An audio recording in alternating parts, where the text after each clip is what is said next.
29 октября 2015 года Международный общественный благотворительный фонд «Полигон 29 августа», имеющий реестровый консультативный статус при Экономическом и социальном совете ООН и факультет международных отношений КАЗГУ имени Аль-Фараби при поддержке представительства информационного бюро ООН в Республике Казахстан, представительства МИД Республики Казахстан в городе Алматы провели международную научно-практическую конференцию на тему «Вклад Казахстана в глобальную устойчивость и стабильность в 21 веке». Конференция была посвящена 70-летнему юбилею ООН и 24-летию указа президента Республики Казахстан о закрытии Семипалатинского испытательного ядерного полигона.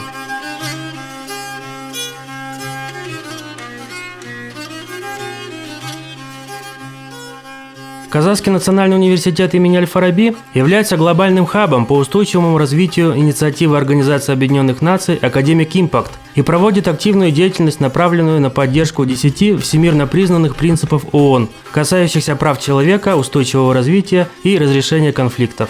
Фонд «Полигон 29 августа» был создан в 1996 году известными общественными деятелями Казахстана, обеспокоенными последствиями ядерных испытаний на Семипалатинском испытательном ядерном полигоне. Основатель фонда – бывший первый руководитель Семипалатинской области Кешрим Бастаев, одним из первых поднявших голос протеста за прекращение ядерных испытаний. Перед конференцией стоят следующие задачи – обсудить казахстанский опыт продвижения инициатив в области ядерного разоружения, а также современные проблемы контроля над ядерным вооружением и укрепления режима нераспространения, проблемы запрещения ядерных испытаний, безопасности радиоактивных отходов, создания безъядерных зон, ликвидации и сокращения стратегических ядерных сил на Земле, в атмосфере, морях, океанах.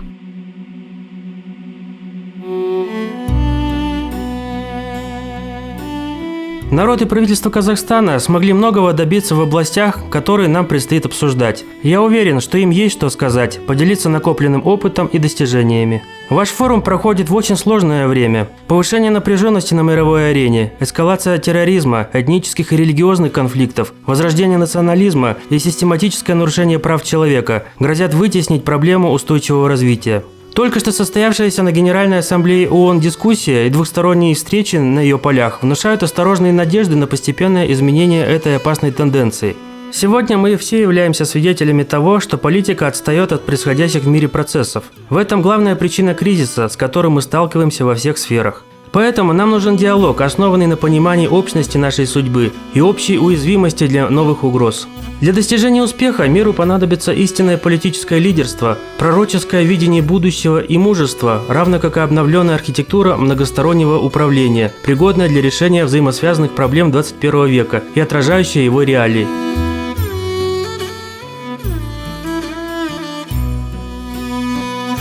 ООН занимается проблемами беженцев, покинувших свою страну, а также проблемами безопасности и нераспространением ядерного оружия. Решение этих проблем составляет три основных аспекта.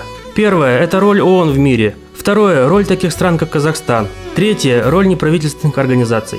ООН была создана как организация, поддерживающая мир и безопасность во всем мире для расширения международного сотрудничества и решения международных проблем. И что очень важно, это уважение каждой нации, большая она или малая. В ООН каждая нация имеет один голос. Здесь мы сидим за одним столом, где присутствуют представители великих стран, таких как Китай, Индия, Россия, а также небольших стран, как Казахстан, Монголия и моя родная Ирландия. Все эти страны имеют один голос, и у всех одинаковая ответственность. Казахстан – это небольшая страна, но она играет большую роль в решении международных проблем по нераспространению ядерного оружия. Мы видим, что во многих сферах одной из важнейших является проблема ядерного оружия. Это прекрасно показывает роль ООН, роль Казахстана и таких НПО, как «Полигон 29 августа». Для меня это является прекрасным примером, как работает гражданское общество в Казахстане в решении очень многих проблем. Нам нужно участие таких отдельных личностей, как Нурлан Бастаев. Такие люди нам нужны во всем мире в решении больших и малых проблем. ООН нужны такие организации, как фонд «Полигон 29 августа».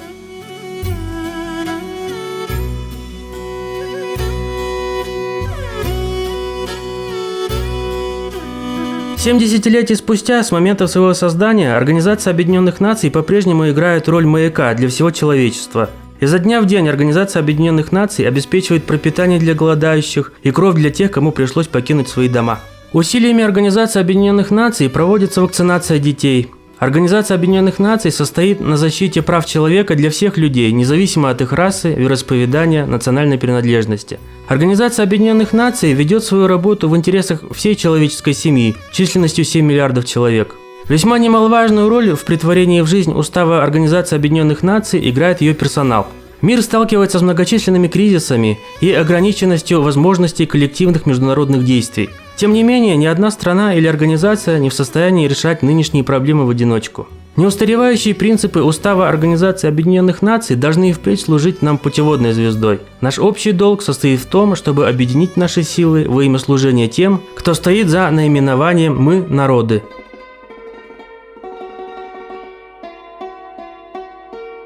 Реформирование Совета Безопасности ООН. Увеличить состав Совета Безопасности до 16 государств-членов, 6 постоянных и 10 непостоянных. В число постоянных членов ввести Индию с правом вето. Резолюция Совета Безопасности ООН должна приниматься при условии, что за нее отдано не менее 9 голосов из 16 членов Совета Безопасности. Увеличить состав Совета Безопасности до 17 государств-членов, 7 постоянных и 10 непостоянных. В число постоянных членов ввести Индию и Бразилию с правом вето. Резолюция должна приниматься при условии, что за нее отдано большинство, не менее 10 голосов, из 17 членов Совета Безопасности. Право вето принимается, если проголосовало против не менее 2 постоянных членов Совета Безопасности. Увеличить количество членов Совета Безопасности до 20, 10 постоянных и 10 непостоянных членов, без права вето. Резолюция Совета Безопасности будет приниматься на основании большинства – 11 голосов. Атомная промышленность атомной электростанции. Вывод из эксплуатации атомной электростанции или декомиссия АЭС – это сложнейший процесс, включающий ряд технологических, экономических и экологических проблем. Создание международного консорциума по декомиссии АЭС. Цель – объединения усилий ведущих стран в области декомиссии АЭС, обмен информацией и технологиями. Создание международного консорциума по разработке новых технологий по переработке ядерных отходов для уменьшения объемов РАО, в том числе без образования новых вторичных радиоактивных отходов. Создание международного консорциума под эгидой ООН для создания более совершенных технологий замкнутого топливного цикла АЭС с минимальными радиоактивными отходами. Создание безъядерных зон. Дать гарантии безопасности ядерных держав странам, отказавшимся от производства ядерного оружия. Совету Безопасности ООН призвать к созданию безъядерной зоны в нестабильных регионах Ближнего и Среднего Востока. Ликвидация и сокращение, минимизация стратегических ядерных сил в 3 средах – на Земле, атмосфере, морях и океанах. Ядерное оружие является оружием сдерживания и политической стабильности на планете, и в течение ближайших десятилетий человечество вряд ли от него откажется. Современный мир может перейти к новой ступени межгосударственных отношений, глобальной политической стабильности. Это безопасная эксплуатация средств стратегических ядерных сил всех ядерных держав. Это сокращение и постепенное прекращение патрулирования атомных подводных лодок в нейтральных водах, что ведет к снижению риска возможного несанкционированного пуска ракет в аварийных ситуациях. Вспомним трагедии Трэшера, Комсомольца и Курска. Это постепенная ликвидация подводного флота, носителей ядерного оружия, а также с постепенной ликвидацией воздушного флота, стратегических бомбардировщиков, носителей атомных бомб и крылатых ракет с ядерными боеголовками. Чистое небо, моря и океаны без ядерного оружия – это источник жизни на планете, это гарантия мира. Вспомним Туле и Паламарес, Испания. Ядерным державам провести модернизацию всех ядерных боеприпасов с уменьшением энерговыделения, тротилового эквивалента, до минимального уровня. Ядерным державам отказаться от создания крупномасштабных систем ПРО, противоракетной обороны. Перспектива создания крупномасштабной совершенной ПРО сомнительна. Она подавляется количественной атакой межконтинентальных баллистических ракет. Совет фонда «Полигон» 29 августа наградил почетными грамотами за выдающиеся заслуги в укреплении мира и стабильности на планете лидеров следующих государств. Президент Республики Казахстан Нурсултан Абишевич Назарбаев, генеральный секретарь ООН Пан Ги Мун, президент Республики Индия Пранаб Кумар Мукерджи, президент Российской Федерации Владимир Владимирович Путин, президент Монголии Цахиангиин Элбек-Дорж.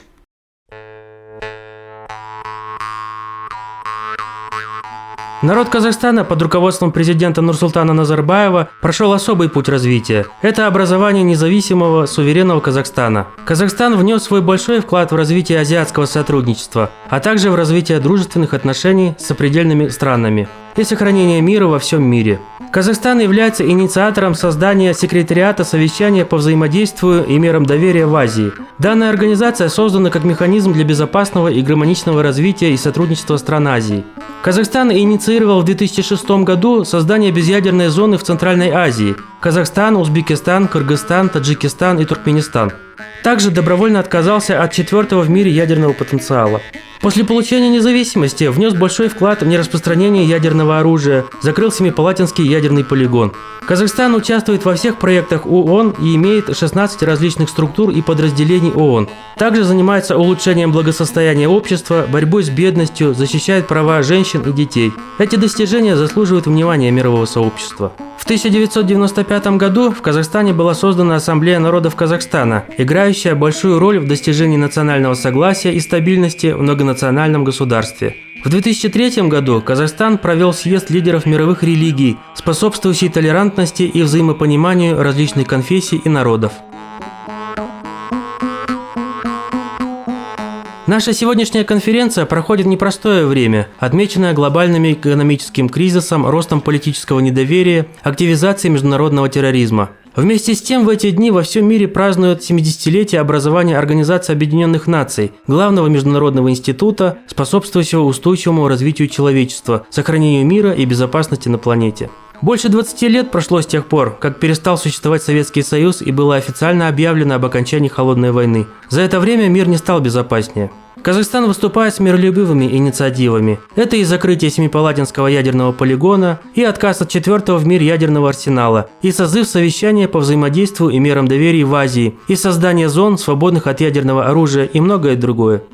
Казахстан дает новый импульс процессам в рамках договоров о нераспространении ядерного оружия, всеобщем запрещении ядерных испытаний и контролю над вооружениями. Несомненно, эти усилия, подкрепленные работой таких организаций, как фонд «Полигон 29 августа» при поддержке ООН, союзников и партнеров Казахстана, не могут не привести к положительным результатам. Я представляю на конференции его превосходительство посла Индии в Казахстане господина Харш Кумар Джейн, который из-за срочной командировки в Астану не смог присутствовать на данном мероприятии, посвященном 70-летию ООН и 24-летию указа президента Республики Казахстан Нурсултана Назарбаева о закрытии Семипалатинского полигона. Посол Индии передает чувство глубокой признательности президенту Казахстана Нурсултану Назарбаеву за его инициативу и надеется, что тот продолжит направлять все свои усилия в направлении ликвидации ядерного оружия во всем мире. Посол Индии также поздравляет Организацию Объединенных Наций и ее должностных лиц в Алматы с 70-й годовщиной этой великой организации, которая играет важную роль в поддержании международного мира при поддержке разных стран, включая Казахстан и Индию. Тема конференции «Вклад Казахстана в глобальную стабильность в 21 веке» была подобрана точно, поскольку, как мы все знаем, в течение первых лет после обретения независимости Казахстан успешно избавился от 4-го по величине ядерного арсенала в мире и закрыл крупнейший в мире ядерный полигон Семипалатинский, и таким образом продолжает оставаться образцом для мирового сообщества и сегодня. Аналогичным образом, Международный благотворительный фонд «Полигон 29 августа» во главе со своим основателем Кишримом Бастаевым играл в этом процессе важную роль, подчеркивая негативные последствия ядерных испытаний. Я тронут приглашением и участием в этой конференции. Большое спасибо организаторам конференции, Казахскому национальному университету имени Аль-Фараби и Международному общественному фонду «Полигон 29 августа». Ранее я участвовал в конференциях, организованных фондом «Полигон 29 августа». В прошлом году на Генеральной ассамблее ООН президент Монголии объявил о создании безъядерной зоны в нашей стране. Монголия во многом поддерживает курс Республики Казахстан по проблемам безъядерного мира и нераспространения ядерного оружия. Во время проведения Генеральной ассамблеи президент Монголии Цахиагин Элбекдорж и президент Казахстана Нурсултан Назарбаев обсуждали проблемы безъядерной зоны.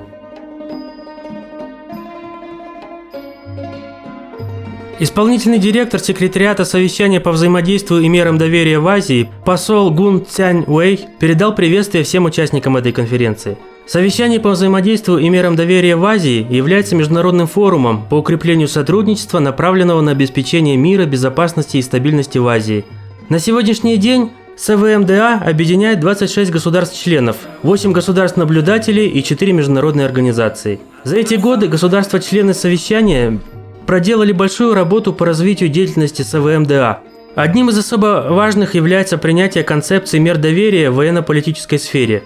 Первым совместным шагом в данном направлении было принятие декларации СВМДА об устранении терроризма и содействии диалогу между цивилизациями. Сегодня Азиатский регион – это зона наибольшей концентрации государств, обладающих ядерным оружием и активно наращивающих свои военные потенциалы. В 2013 году государства-члены СВМДА приняли следующие 4 основные меры доверия в военно-политическом отношении. Взаимные визиты представителей военных ведомств и военных колледжей. Взаимные визиты представителей вооруженных сил для участия в национальных праздниках, культурных и спортивных мероприятиях. Обмен информацией о статусе присоединения или ратификации многосторонних инструментов по контролю над вооружениями и разоружению, а также Конвенции о космическом пространстве. Обмен информацией о биографиях высших военных руководителей.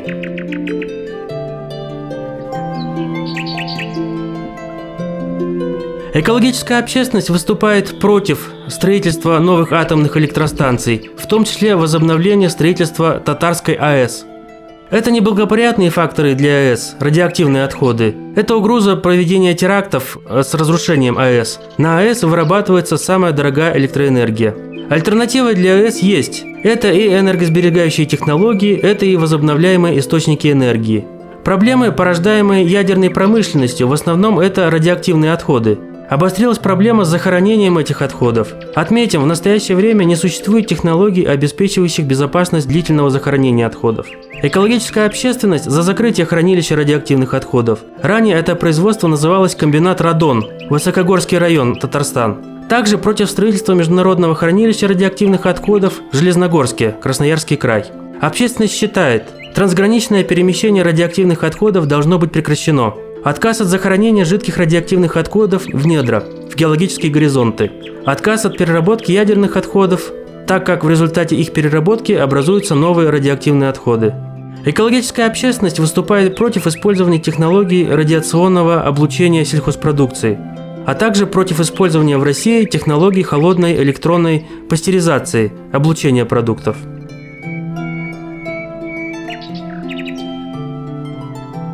Проблемы надежного долгосрочного обеспечения мировой экономики энергоресурсами и энергетической безопасности приобрели глобальный характер. Это энергетическое противостояние в Арктике, сланцевая революция, новые технологии в области разработки альтернативных источников энергии, прогнозируемое истощение углеводородных источников энергии в мире, экологические последствия энергетического сектора, увеличение доли атомной энергетики в мире до 16%. Существующие мировые запасы урана составляют 4 миллиона 743 тысячи тонн. Данных запасов хватит примерно на 60-70 лет. В 2012 году в 30 странах эксплуатировалось 436 атомных реакторов, и еще 65 реакторов находились в стадии строительства. Центр развития атомной энергетики перемещается в Азию, в Китай, Индию, Индонезию, Вьетнам, Иран. Препятствиями в развитии атомной энергетики являются последствия катастрофы на атомных электростанциях в Чернобыле, Фукусиме, увеличение стоимости строительства и эксплуатации новых АЭС за счет усиления технических требований безопасности, в среднем на 20-30%. На мировом рынке услуг ядерно-топливного цикла сложилась острая конкурентная среда. Конкурентную борьбу за рынки ведут мировые компании Франции, Германии, США, Японии, Великобритании, России, Китая и Казахстана. В Казахстане сосредоточено около 19% от всех разведанных мировых запасов, что составляет примерно 1 миллион 609 тысяч тонн урана. По запасам природного урана Казахстан занимает второе место в мире и является крупнейшим его производителем и экспортером. Около 65% могут добываться методом подземного выщелачивания, наиболее экономически целесообразным и экологически безопасным. Всего на территории Казахстана известно 129 месторождений и рудопроявлений урана. После распада СССР Казахстану достался разорванный ядерно-топливный цикл, добыча природного урана и производство топливных таблеток. В 2011 году АО «Национальная атомная компания Казатомпром» и ОАО «ТВЭЛ Россия» на паритетных началах создали совместное предприятие по обогащению урана ЗАО ЦОУ в городе Новоуральск Свердловской области, целью которого является постепенное создание полного вертикально интегрированного ядерного топливного цикла в Казахстане.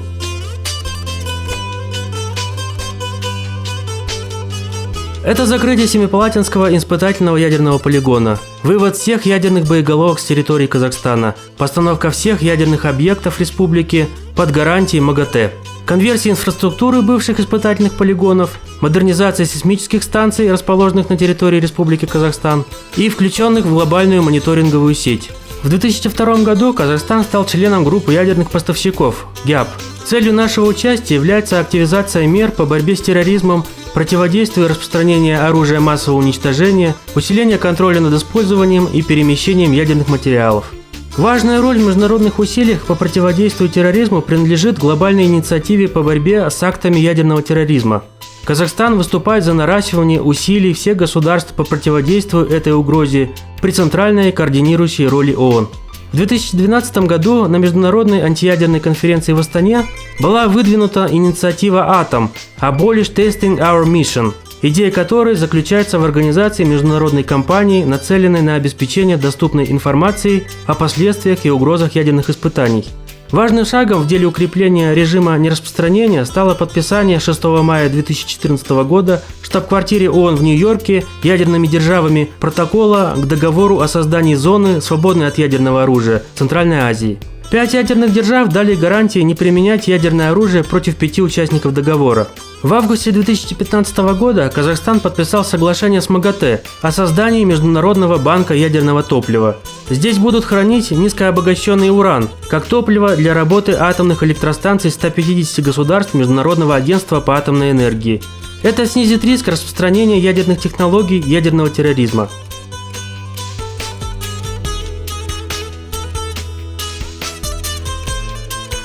При подземном выщелачивании урана удается минимизировать негативное воздействие на окружающую среду при проведении хозяйственной деятельности предприятия. Воздействие на атмосферный воздух низкое. Воздействие на подземные воды также низкое благодаря цементации всего затрубного пространства скважин, что позволяет исключить загрязнение водоносных горизонтов, расположенных выше продуктивного горизонта. Загрязнение грунтовых вод не происходит благодаря надежной обсадке трубами и предусмотренными мероприятиями по обращению с отходами всех технологических скважин.